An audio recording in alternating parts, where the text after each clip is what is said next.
అంశము గమనించండి. క్రొత్త హృదయము దేవుణ్ణి నమ్ముకొనును. అది అంశం. New heart trust God. కీర్తనలో 112 7వ వచనం, వాని హృదయము యెహోవాను ఆశ్రయించి స్థిరముగా ఉండును, వాడు దుర్వార్తకు జడియడు. ఇక్కడ యెహోవాను ఆశ్రయించడం అంటే యెహోవాను నమ్ముకొనుట.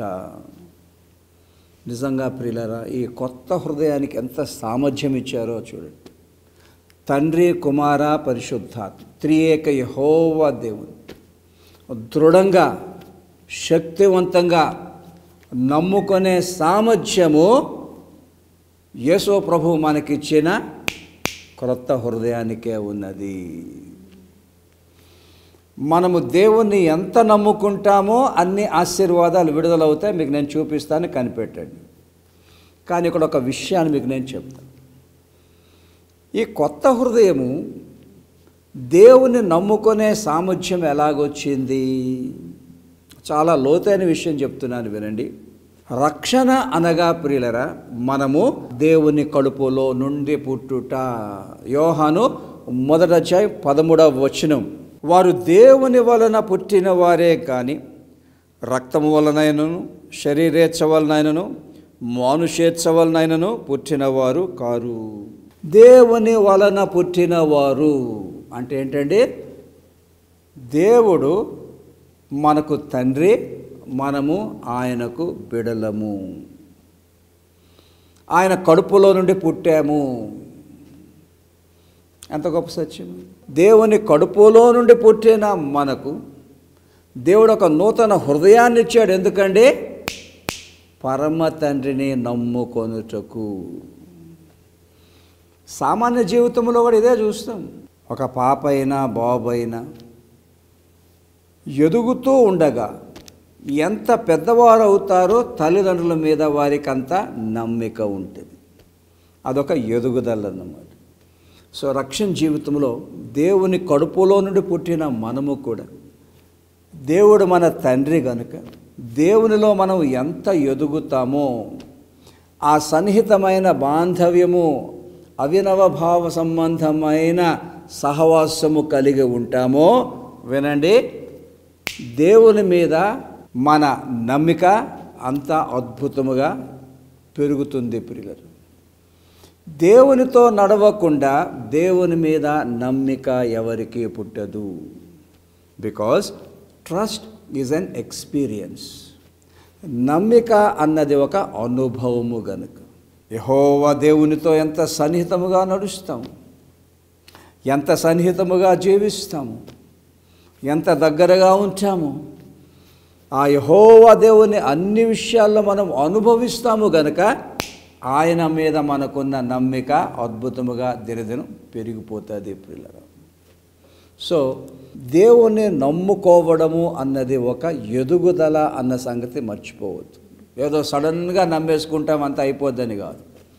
It's a growth through experience of God's love, God's faithfulness, God's grace and God's mercy. ఒక అద్భుతమైన వాక్యం చదువుతున్నాను, వినండి. నాహూము 1:7వ వచనములో చివరి మాటలు, తన యందు నమ్మిక ఉంచు వారిని ఆయన ఎరుగును. చూసారా? Same thing. ఆ ఎరగడములోనే ఉంది అనుభవం అంతా. మనము దేవుని ఎరగడంలోను, దేవుడు మనల్ని ఎరగడంలోను. అది ఎంత మనము తెలుసుకుంటామో, ఎంత ఎదుగుతామో ఆ బాంధవ్యములో, ఆ సన్నిహితములో, అప్పుడు ఎంత గొప్ప వాగ్దానం అండి. ఎవరైతే దేవుని నమ్ముకుంటున్నారో వారంట దేవునికి తెలుసు. ఇదండి, వారు దేవుని నమ్ముకుంటున్నారు, వారంటే దేవుడు ఎరుగును గనుక, వినండి, ఆ నమ్మికను బట్టి అద్భుతమైన ఆశీర్వాదాలు విడుదల అవుతాయి. నేను కొన్ని మీకు చూపిస్తాను, ఎక్కువగా వివరించను.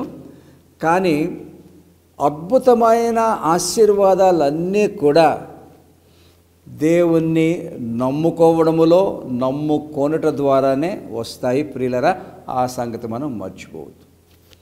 ఈ శ్రమల దినాల్లో మీరు నేను ముందుకెళ్తూ ఉండదు. ప్రార్థన కూటాలు జరుగుతున్నాయి, వెళ్ళండి. ఆరాధనలకు క్రమం తప్పకుండా వెళ్ళండి. అన్ని కూటాలకు హాజరు కండి. ఏమైపోద్ది అక్కడ? దేవునితో మనకున్న అనుభవము ఆయన మీద మనకున్న నమ్మికను పెంచుద్ది. ఆ నమ్మికే అద్భుతమైన ఆశీర్వాదాలు విడుదల చేస్తుంది. నేను కొన్ని ఆశీర్వాదాలు టకటక చూపిస్తాను, మీరు రాసుకోండి. వీటి కొరకు ఎక్కువగా ప్రార్థన చేయండి. నంబర్ 1, యేసుక్రీస్తులో నూతన హృదయము స్థిరముగా ఉండును. 112వ కీర్తన 7వ వచనం. వాని హృదయము యెహోవాను ఆశ్రయించి స్థిరముగా నుండును. చూస్తున్నారా? దేవుణ్ణి మనము ఎంత నమ్ముకుంటామో మన హృదయాలు అంత స్థిరంగా ఉంటాయి. దేవుణ్ణి నమ్ముకోకపోతే ఆ హృదయంలో అలజడి ఉంటుంది, ఆందోళన ఉంటుంది, చింత ఉంటుంది, బెంగ ఉంటుంది, భయం ఉంటుంది. ఎవరి హృదయమైనా గలిబిలిగా ఉంది అనంటే, అస్థిరముగా ఉంది అనంటే, యెహోవా దేవుని మీద వారికి ఉండవలసిన నమ్మికలో వారు ఎదగవలసినంతగా ఎదగలేదన్నమాట. Complete trust in God. నా దేవుడు నాకున్నాడు, నన్ను చూసుకుంటాడు, నా పిల్లల్ని చూసుకుంటాడు, నన్ను స్వస్థపరుస్తాడు, నా ప్రార్థనలు ఆలకిస్తాడు, నా సమస్యలు తొలగిస్తాడు, నా బంధకాలను విడిపిస్తాడు. ఆ ట్రస్ట్ ఎప్పుడైతే వచ్చేస్తుందో ప్రియులరా, మనసు చాలా స్థిరంగా ఉంటుంది. అదండి లైఫ్కి కావాల్సింది. మనసు ఎప్పుడూ కూడా ప్రశాంతంగా ఉండాలి, స్థిరముగా ఉండాలి.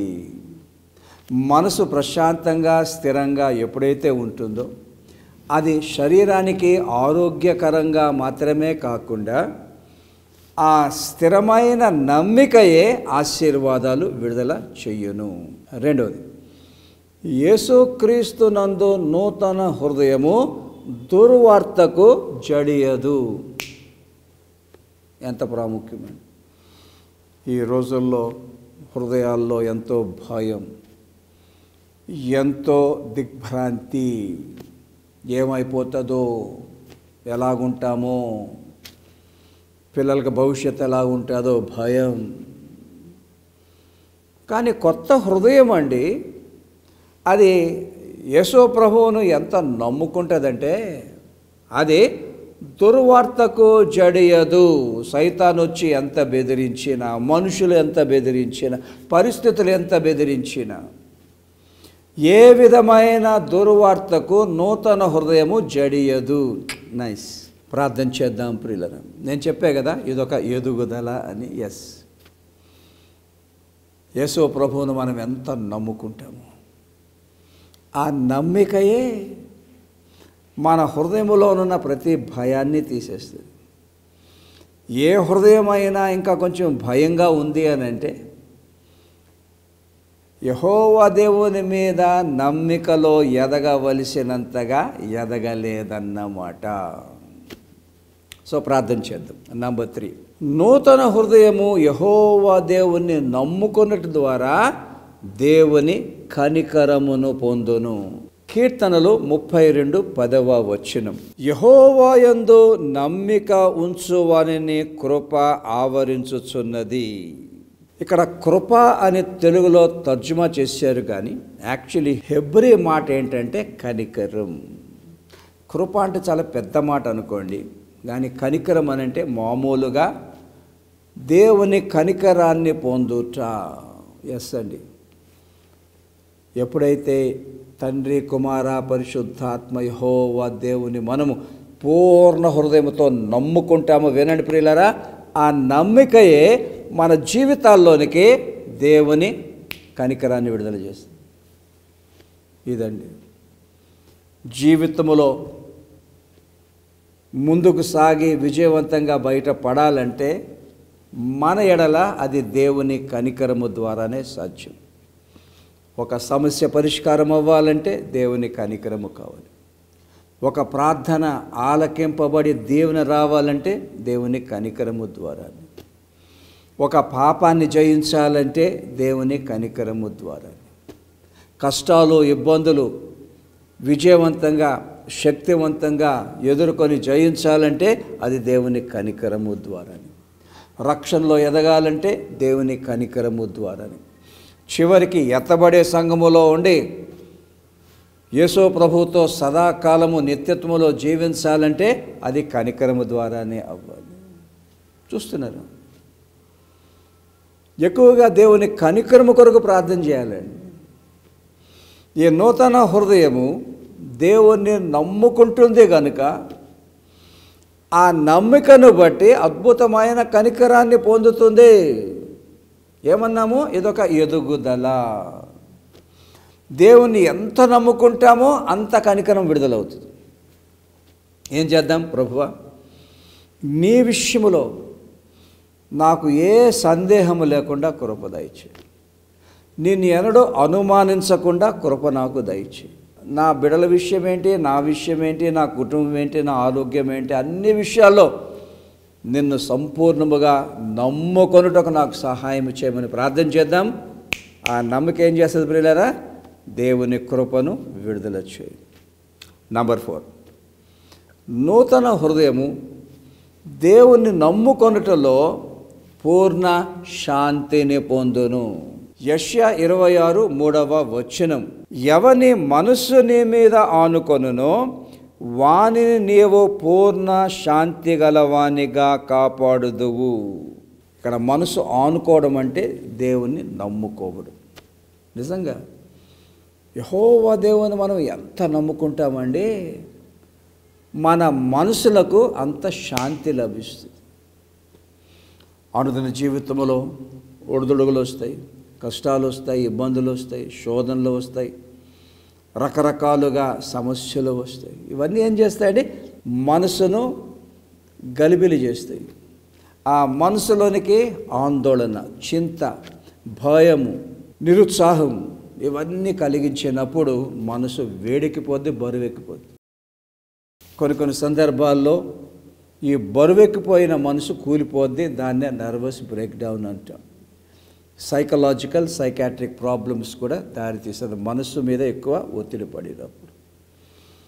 కానీ రక్షణ జీవితంలో నూతన హృదయానికి ఎంత సామర్థ్యం ఉందండి, దాన్ని మనం ఎంత వాడుకోవాలండి. తండ్రి, కుమార, పరిశుద్ధాత్మ త్రియేక యెహోవా దేవుని మనం ఎంత దృఢంగా నమ్ముకుంటామో. ఏ విషయంలో నమ్ముకోవాలి? నా జీవితంలో ఏ విషయంలో నేను భయపడను. నా గురించి కానీ, నా వివాహము కానీ, నా పరిస్థితులు కానీ, నా బిడ్డలు కానీ, నా భవిష్యత్తు కానీ, నా ఉద్యోగం కానీ, నా చదువు కానీ, నేను ఏ విషయంలో నేను ఆందోళన చెందను. ఎందుకు? యెహోవా దేవుని నేను నమ్ముకుంటున్నాను కనుక ఆయన సమస్తమును చూసుకుంటాడు. ఎప్పుడు ఏది ఇవ్వాలో ఇస్తాడు, ఎప్పుడు ఏది పరిష్కారం చేయాలో చేస్తాడు, ఎప్పుడు ప్రార్థన ఆలకించి ఆ దీవెన విడుదల చేయాలో చేస్తాడు. సో అలాంటి నమ్మిక ఉన్న వారికి ప్రియులరా మనసులో పూర్ణ శాంతి లభించును. చూస్తున్నారా? నూతన హృదయానికి ఉన్న సామర్థ్యాలు చెప్తున్నా మీకు నేను.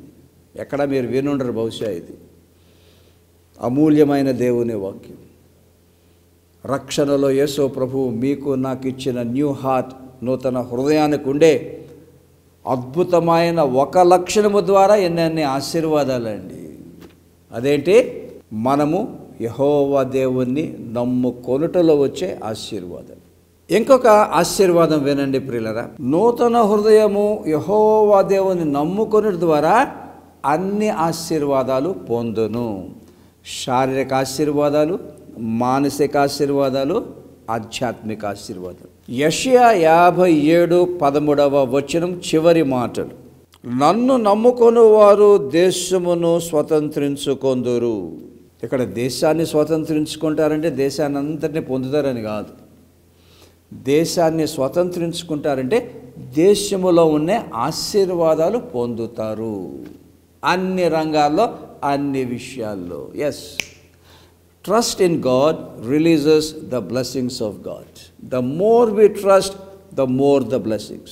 ఎక్కడైతే అపనమ్మిక వచ్చేస్తుందో యెహోవా దేవుని మీద, రావలసిన ఆశీర్వాదాలు రావండి. పూర్ణ హృదయంతో నమ్ముకోవాలి, కంప్లీట్గా నమ్ముకోవాలి. నా దేవుడు నా పట్ల విశ్వాస్యత కలిగిన దేవుడు, ప్రేమ కలిగిన దేవుడు, కనికరము కలిగిన దేవుడు, నన్ను నా బిడ్డలు దీవిస్తాడు అంటూ వినండి. ఆ నమ్మికకు సాదృశ్యముగా మనము చేయవలసిన విషయాలు కొన్ని ఉన్నాయండి. అవి చేయాలి. అప్పుడే నమ్ముతున్నాము అని మనము చెప్పగలుగుతాము. మనము యెహోవా దేవుని నమ్ముతున్నామని ఎలా చెప్పగలుగుతాము? వినండి, కొన్ని చెప్తాను నేను. ఆదివారం వస్తే ఆరాధనకు రావాలి. ఆరాధనకు వస్తున్నామంటే ఏం చెప్తున్నాను అనమాట? నేను లోకాన్ని కాదు నమ్మేది, నా యెహోవా దేవుని నమ్ముతున్నాను నా దీవెన కొరకు. అది ఆ నమ్మికను క్రియారూపంలో పెరగడం అన్నమాట. ఇంకోటి, ప్రార్థనా జీవితం ఉండాలి. ఎవరన్నా ప్రార్థన చేయడం లేదంటే యెహోవా దేవుని నమ్మడం లేదన్నమాట, వారినే నమ్ముకుంటున్నారన్నమాట. ఇంకోటి, సంఘములో జరిగే ప్రార్థన కూటాలకు రావాలి. అప్పుడే నమ్ముకుంటున్నట్టు లెక్క. ఇంకోటి, యేసు ప్రభు అప్పగించిన పరిచర్య చేయాలి. అప్పుడే ఆయన్ని నమ్ముకుంటున్నాము అని చెప్పగలుగుతాం. ఏమన్నారు యేసు ప్రభు? మీరు మొదట దేవుని రాజ్యమును నీతిని వెతకండి, ఇవన్నీ మీకు అనుగ్రహింపబడును. ఆ మాటలు మనం నమ్మాలి, ఆ మాటలు మనం నెరవేర్చాలి. ఎప్పుడైతే ఆ మాటలు మనం నెరవేరుస్తామో పరమ తండ్రి ప్రియులారా మనకు, మన పిల్లలకు, మన కుటుంబాలకు, మన సంఘాలకు, మన పరిచర్యలకు కావలసినవన్నీ అనుగ్రహిస్తారు. తల్ల వంచండి, ప్రార్థన చేసుకుందాం. తండ్రి, కుమార, పరిశుద్ధాత్మ త్రియేక యెహోవా దేవా నీ గొప్ప నామాన్ని స్తుతిస్తున్నాం. యేసయ్యా, నీ సిలువ ద్వారా, నీ పునరుద్ధానము ద్వారా మాకు రక్షణనిచ్చి ఆ రక్షణలో నూతన హృదయాన్ని ఇచ్చావు. నీకు స్తోత్రములు తండ్రి. ఈ నూతన హృదయము దినదినము నిన్ను నమ్ముకున్నట్లో ఎదగాలని మాకు బోధించావు. నీకు స్తోత్రాలు తండ్రి. నీకు సన్నిహితముగా బ్రతుకుటకు, నీతో సహవాసము చేయుటకు మాకు అనుగ్రహించి నీ యందు మాకున్న ఈ నమ్మికలో దినదినం మమ్మల్ని ఎదిగింప చేయమని ప్రార్థన చేస్తున్నామయ్యా.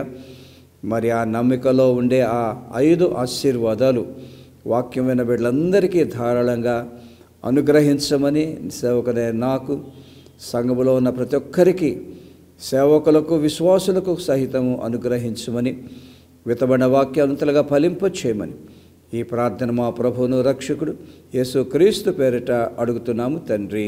ఆమేన్.